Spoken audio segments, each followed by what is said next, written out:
Okay, folks, we're back. I'm your host, BKP. Good morning from the office, North Georgia's only live online morning show. It is Wednesday morning. We've got about 10 minutes left here to wrap up the show. Don't forget, at 10 o'clock this morning, 10 o'clock, Trash to Treasures. That'll be on from the Union County's Farmers Market. That's at 10 o'clock. Check it out. Now, let me go through a couple things here other than...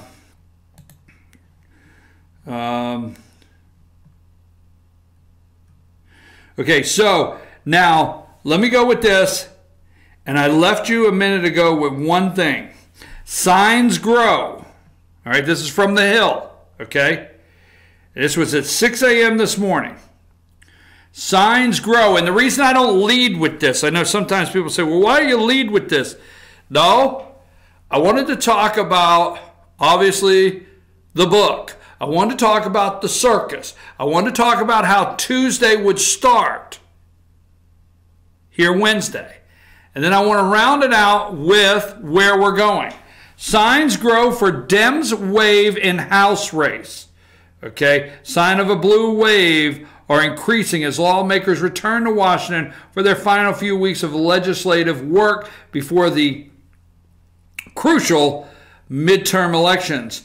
Democrats have led Republicans by at least 11 points in 5 of the last 6 polls, asking voters whether they favor a generic Democrat or a generic Republican in the congressional race. The margin only slightly trails the Democrats' advantage in 2006, where the party won back Congress. Democrats are enjoying a fundraising advantage, one that is perhaps bolstered by polls showing their party is more enthusiastic about turning out to vote this November.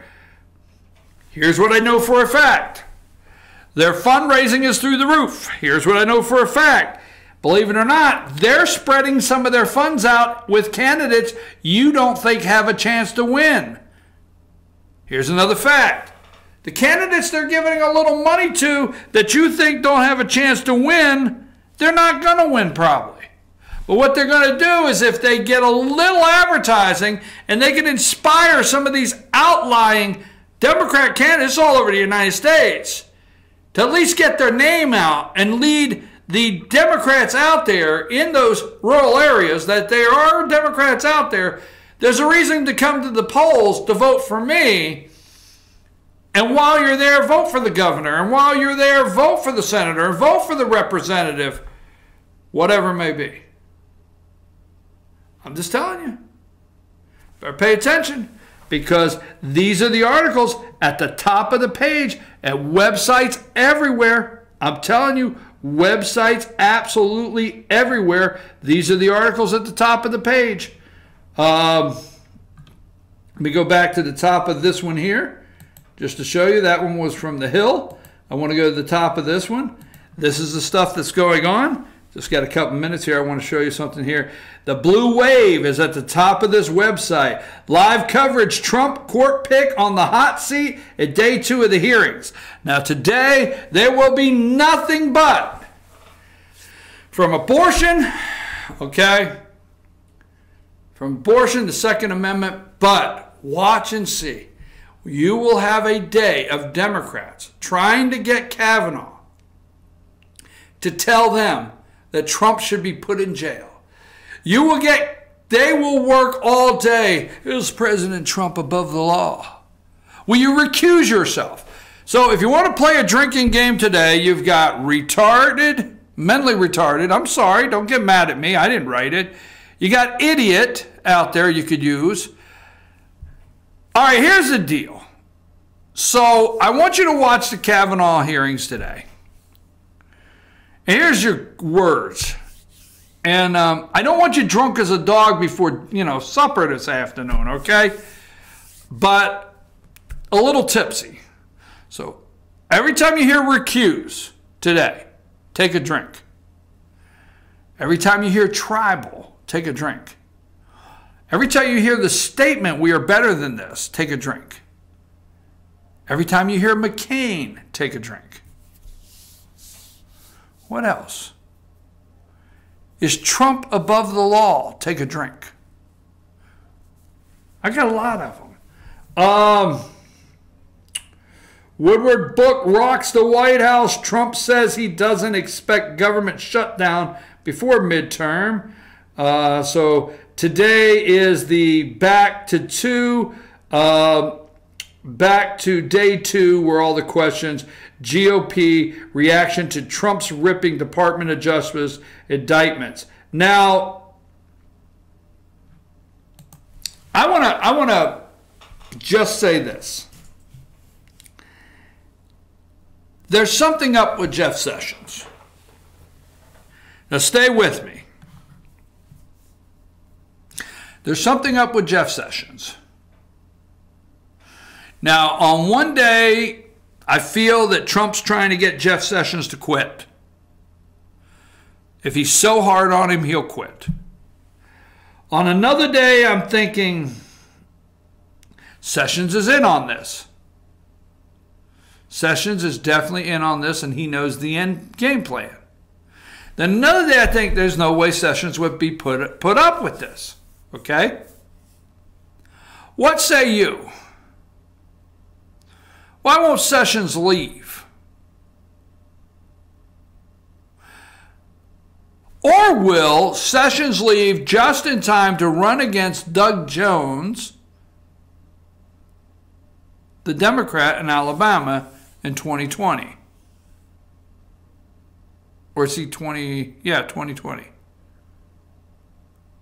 When will he leave just in time to run again? Or will Richard Shelby finally get booted out and the governor of Alabama, just like they did, what's his name down there, the governor of Alabama appoint Jeff Sessions to fill his term?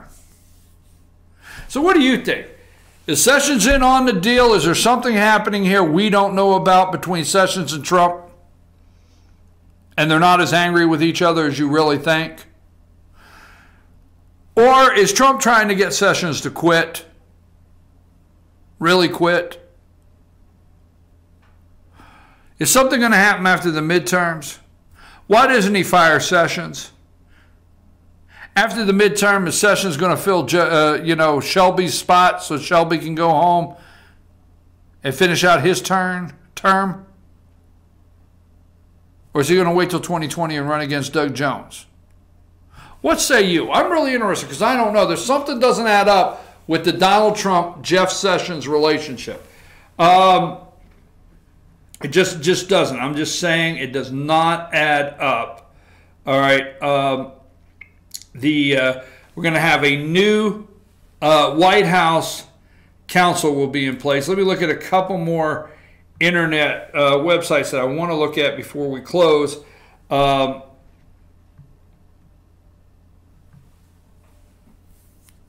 Here's a headline.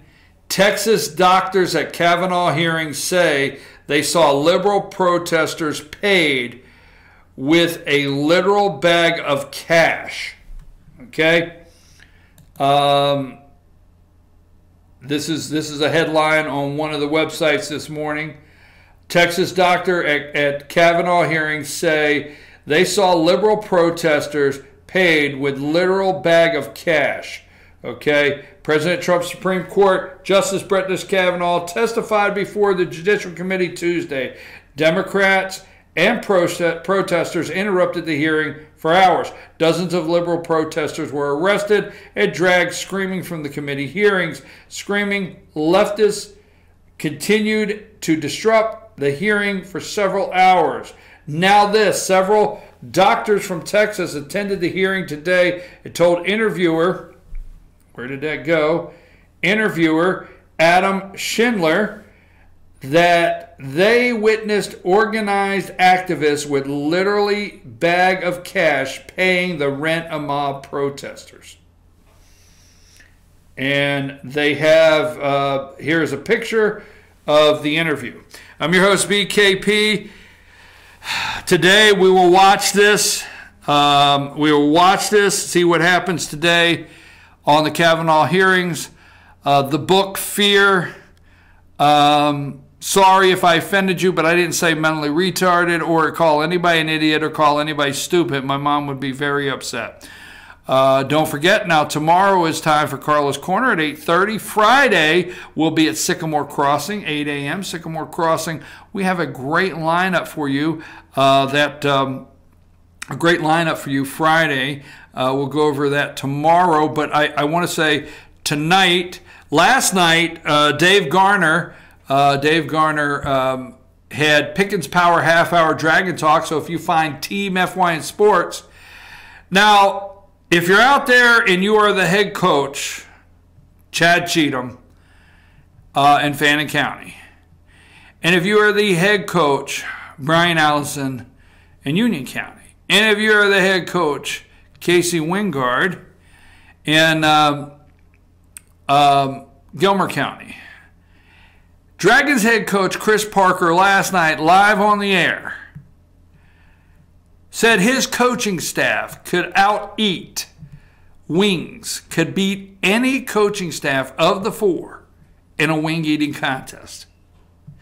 So we're looking at the host location, and we are going to, after the season's over, we're going to look at this challenge that head coach Chris Parker of the Pickens Dragon has put out concerning a wing eating contest. Now go to Team FYN Sports, because Amanda doesn't know this yet, but Amanda's going to start tweeting this. Okay, she's going to start Instagram. She's going to start everything, and we're going to lay down the challenge of what coaching staff can out-eat the other when it comes to wings. The Wing Challenge, brought to you by Chris Parker, head coach of the Dragons. So Brian Allison, Casey Wingard, Chad Cheatham, I didn't do it. Chris Parker challenged you to wing eating contest. I'm your host, BKP. It's now time for Trash to Treasures. Tonight at 7 o'clock on Team FYN Sports Facebook page, we will have Gilmer Bobcats will be live. Turf Talk. That's tonight. Now, right after these messages, Trash to Treasures. Stick around. I'll be back tomorrow morning.